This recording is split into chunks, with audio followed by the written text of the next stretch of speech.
Olá a todos, meu nome é o professor Tiago Maia e com esse vídeo apresentaremos a primeira situação-problema do curso EAD de Metodologia em Linguagem de Programação. O objetivo desses vídeos de situação-problema é a gente poder ter a oportunidade de, em vídeos, discutir alguns problemas relacionados tanto à linguagem de programação Java quanto o conteúdo relacionado em cada aula. Na nossa aula 1, nossa situação-problema está relacionado à criação de uma classe que nos permita declarar variáveis, receber entradas, realizar um processamento específico nessas entradas e gerar a ou as saídas esperadas. Portanto, esse problema tem um foco em discutir a implementação de estruturas sequenciais em Java. Vamos ao problema. A nossa situação-problema é a seguinte. Faça um programa que receba 3 notas de um aluno e calcule sua média. É interessante que sempre que a gente começar a programar, seja ele em qual linguagem de programação for, o ideal é que, lido o problema, compreendido o problema, a primeira etapa que o programador deve seguir é separar as suas variáveis. Para esse problema, por exemplo, eu poderia separar 4 variáveis, onde 3 das variáveis serviriam para armazenar as 3 notas digitadas como entrada pelo usuário, uma variável média, que é armazenar o resultado do cálculo desse processamento, e, por fim, a saída esperada a ser gerada, onde a média estaria armazenada nessa variável. Okay? No nosso curso EAD, a gente vai adotar como padrão estudo de caso o IDE, a ferramenta de desenvolvimento NetBeans IDE. Mas fica a cargo do aluno utilizar a IDE de sua preferência, como, por exemplo, muitos alunos gostam de utilizar o IDE Eclipse. Porém, para as nossas atividades de situação-problema, qualquer IDE relacionada à linguagem de programação Java é passível de ser utilizado, ok? No meu caso, vou utilizar o NetBeans IDE. O NetBeans é interessante que antes de criar uma classe Java, é interessante que você crie um projeto Java que venha embarcar tal classe. Para que eu possa criar uma nova classe, venho aqui em Arquivo e vou clicar em Novo projeto. Vai ser exibido na janela de diálogo, que eu posso selecionar a linguagem de programação alvo a ser utilizada no desenvolvimento de determinado aplicativo. Como a gente está utilizando o Java como nosso estudo de caso, a gente pode deixar como padrão a linguagem de programação Java. Clicando em próximo, eu vou definir primeiramente o nome do meu projeto. Vamos chamar de situação problema 1. E mantenham marcados a opção criar classe principal. Isso vai fazer com que o NetBeans automaticamente crie o método public static void main, que seria o método que torna a classe alvo do nosso projeto como sendo a classe principal. Por enquanto, a gente está adotando a linguagem para o desenvolvimento de classes estruturadas. A gente ainda não está adotando todos os recursos, nem utilizando todos os recursos de orientação a objeto, que a gente vai começar a utilizar na metade do segundo estágio para o final do terceiro estágio. Portanto, nossas situações problema vão focar na criação de apenas uma única classe.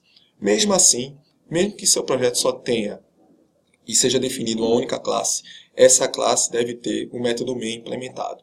Como a gente ainda não tem ainda o aprendizado relacionado a OO, vão ser utilizadas e definidas automaticamente várias palavras reservadas que vocês ainda não dominam o seu uso e nem compreendem na totalidade o seu funcionamento.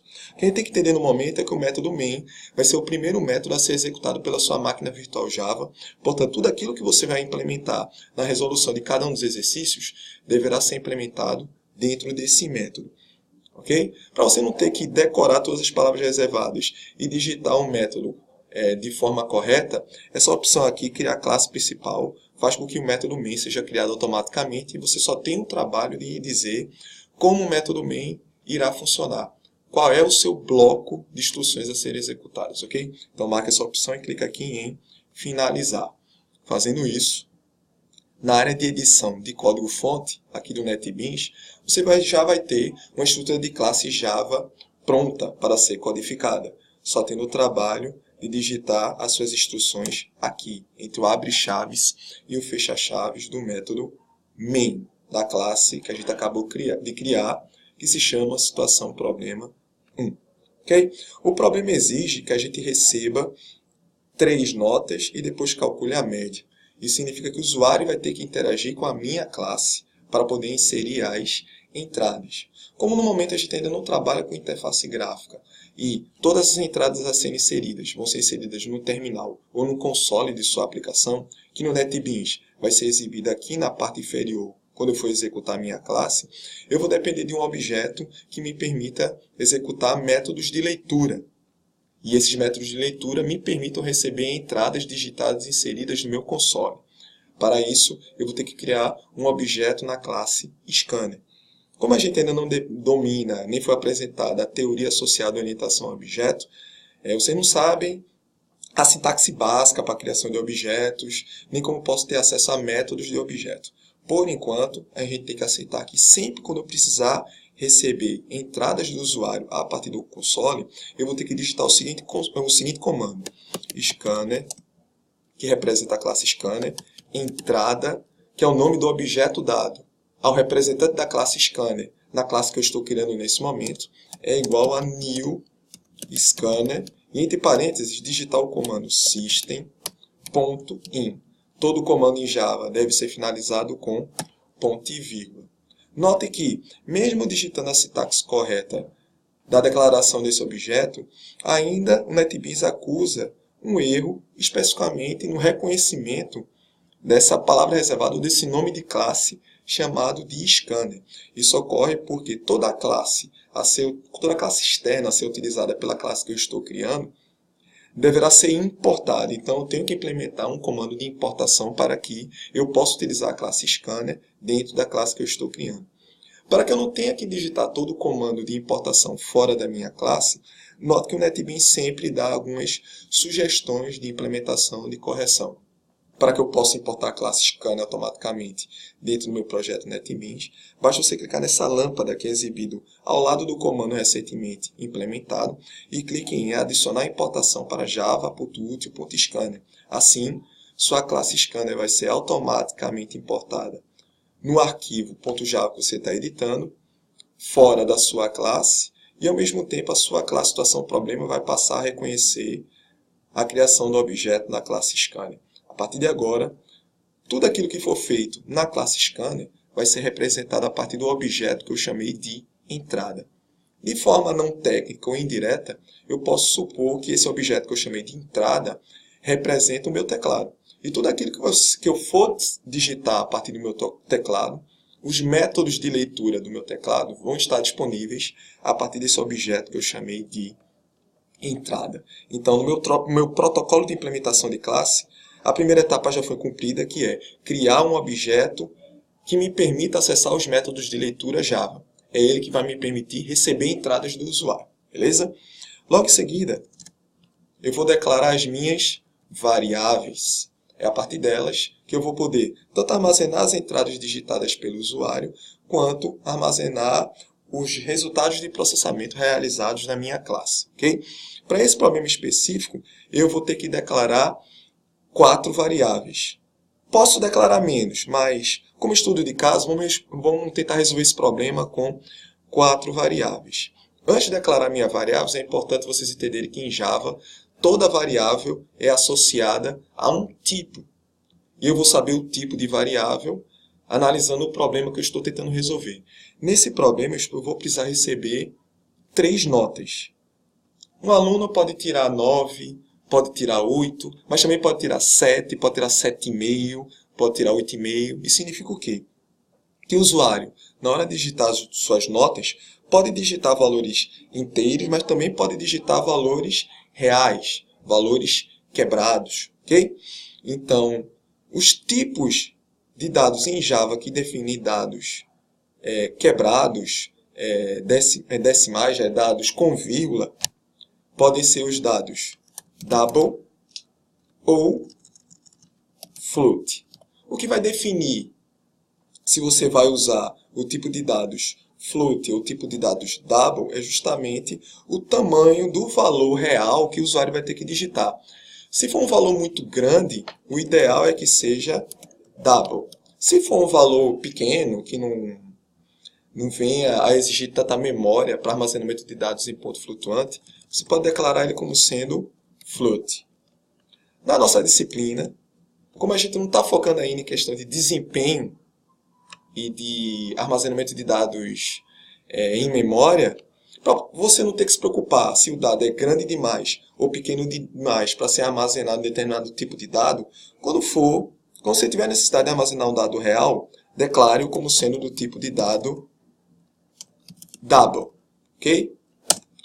Quando eu vou declarar variáveis do mesmo tipo, tais variáveis podem ser declaradas uma ao lado da outra, separada por vírgula. Então, por exemplo, eu posso declarar as seguintes variáveis.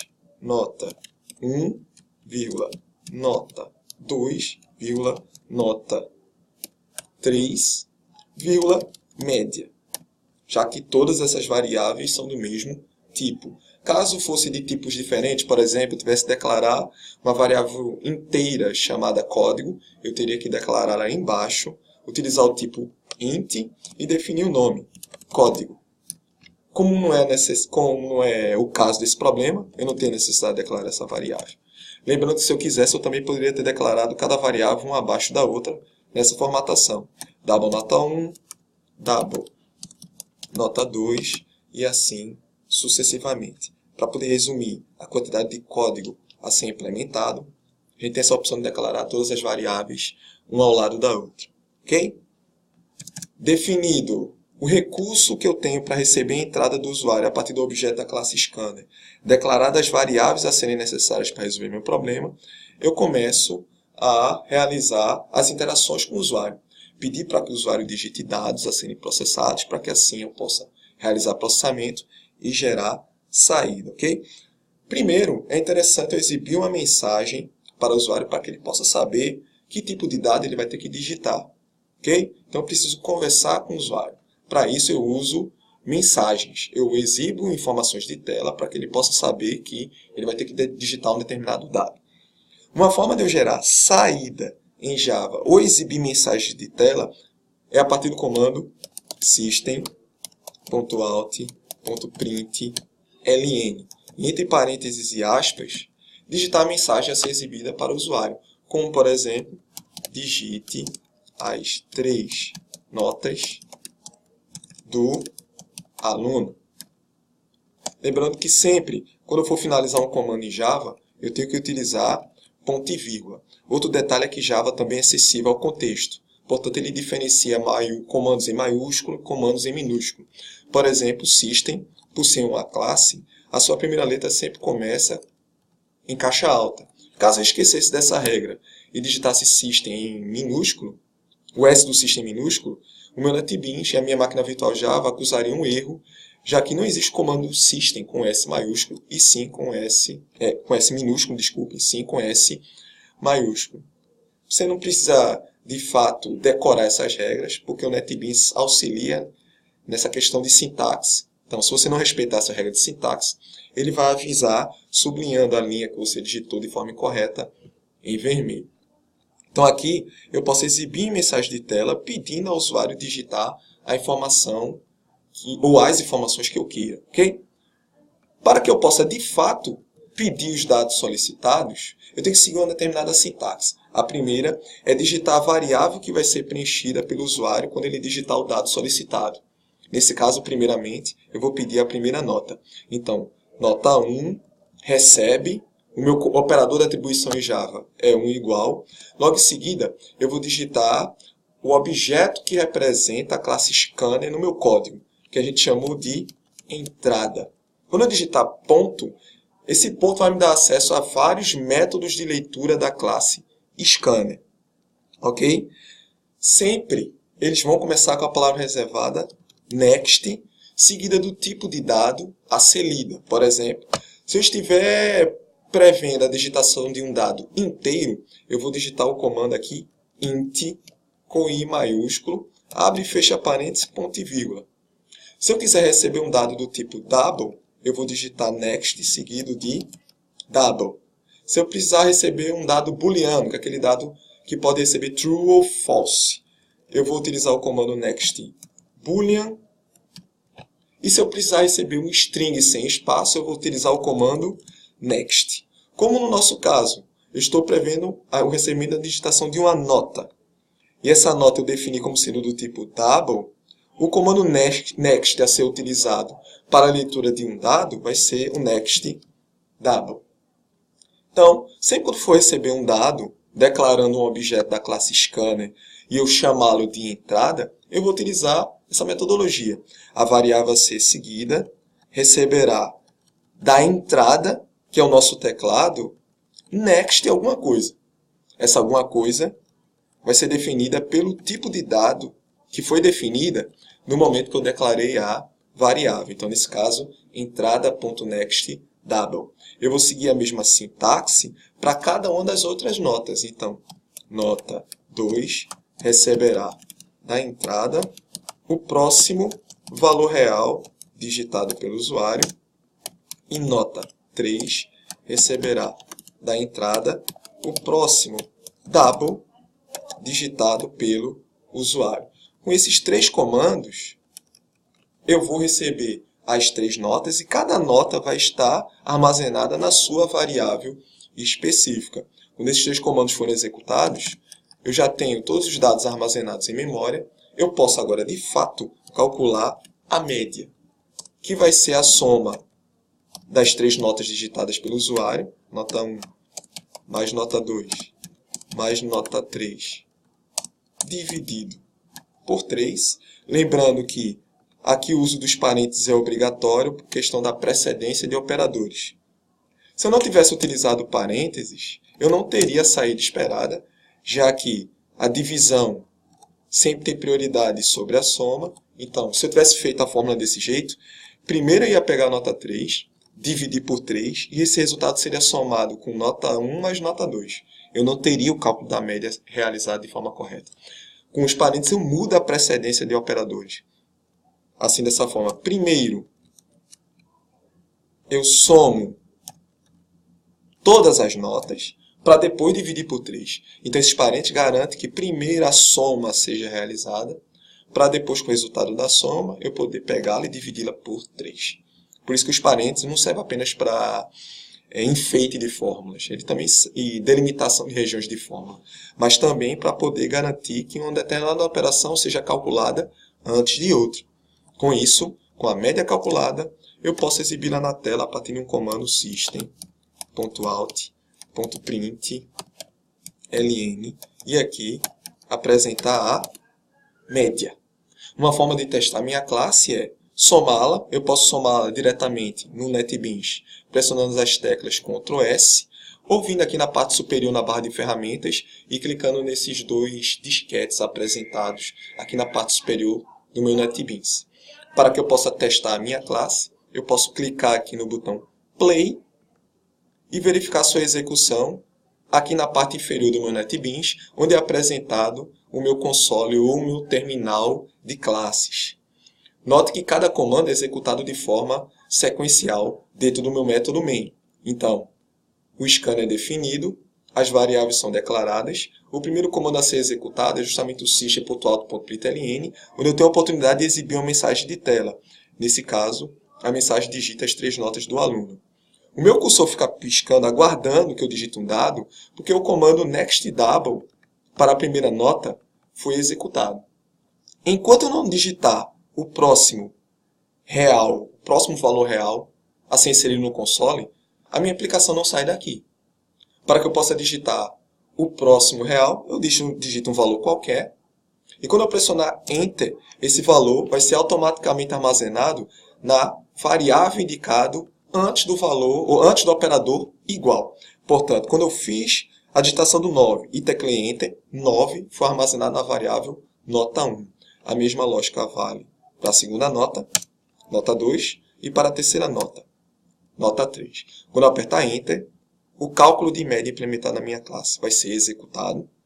O resultado desse cálculo vai ser armazenado na variável média e logo em seguida o sys.out.println vai exibir o cálculo. Okay? Portanto, a média entre as notas 9, 9 e 9 vai ser 9. Note que apenas o valor da média foi apresentado na tela. Se eu quisesse, entre aspas, enfeitar minha saída, eu poderia concatenar uma frase com o valor armazenado na variável média dentro aqui do último system.out.println. Como eu posso realizar uma concatenação? Voltando aqui para a minha classe, eu posso unir o conteúdo de um string com o conteúdo de uma variável dessa maneira. Eu poderia exibir a mensagem: sua média foi... Lembrando que sempre strings devem ser delimitadas entre aspa dupla, ok? E para unir essa frase com o conteúdo da variável média calculada na instrução superior, eu vou usar o operador mais, que é o operador de concatenação em Java. Com isso eu estou dizendo o seguinte: quando esse println for executado, essa frase vai ser apresentada e, ao lado dessa frase, concatenado com essa frase, representado pelo operador mais, eu vou apresentar o conteúdo armazenado na variável média. Assim eu posso ter uma saída melhor formatada, digamos assim. Então, salvando novamente minha classe com Ctrl S e clicando novamente no meu play, eu posso testar minha classe novamente com as novas alterações. Aqui eu posso digitar 7, 9 e 10 e aqui apresentar o cálculo da minha média unido com a frase sua média foi. E assim, concluído a minha situação problema, criando uma classe Java que me permita receber 3 notas e exibir a média do usuário. Note que para poder resolver esse problema, eu tive que compreender conceitos relacionados à declaração de variável, recebimento de entradas e geração de saída, além da implementação de classes Java que me permitam implementar uma estrutura sequencial. Todo esse conteúdo utilizado estão nos conteúdos relacionados indicados no nosso tópico Aula 1, aqui no Unip Virtual. Esses tópicos ou capítulos estão associados a livros disponíveis na nossa biblioteca digital aqui no Unip, na biblioteca digital do Unip. Então, vocês vão poder acessar esse material no momento que vocês quiserem, na hora que vocês quiserem. E dúvidas relacionadas à resolução desse exercício vão poder ser resolvidas lá no nosso fórum de notícias. Você pode postar a sua dúvida e de forma online eu vou poder ajudá-los na compreensão dessa situação problema, na resolução dessa situação problema. Também no tópico aula 1, na nossa disciplina, eu também vou disponibilizar exercícios onde nesse exercício eu vou poder fornecer depois para vocês determinadas soluções, sugerindo correções para poder, caso você venha a tentar resolver esse exercício, vocês tenham uma sugestão de resolução. Ok, pessoal? Está concluindo a situação problema. Dúvidas vão poder ser tiradas na nossa página disciplina EAD aí no Unip Virtual. E aguardo vocês na nossa próxima situação problema a ser apresentada na próxima quinta-feira. Espero que vocês tenham gostado e até a nossa próxima aula. Até mais, pessoal.